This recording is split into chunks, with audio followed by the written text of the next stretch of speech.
Sorotan lainnya, Saudara, Mahkamah Kehormatan Dewan DPR batal menindaklanjuti laporan istri kedua Bukhari Yusuf. Pasalnya legislator PKS itu mengundurkan diri sehingga tidak lagi berstatus anggota DPR. Bukhari Yusuf sebelumnya menjadi anggota Komisi 8 DPR RI. Bukhari menyandang status anggota DPR dari fraksi PKS. Dia terseret kasus dugaan kekerasan dalam rumah tangga, KDRT.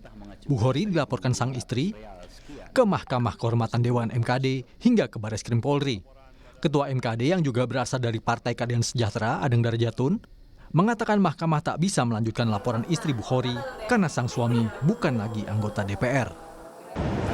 BY sudah mengundurkan diri dan dia bukan lagi anggota DPR dan akan DPAW oleh partai, otomatis MKD tidak akan meneruskan.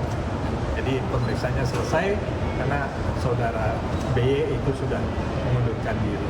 Saya pun mendengarkan arahan dari DPP, saya tanya ke DPP gimana? Kalau ada pertanyaan, jawab saja bahwa PAW itu sedang berproses. Sementara Mabes Polri akan menindaklanjuti laporan atas dugaan KDRT yang dilakukan Bukhari Yusuf.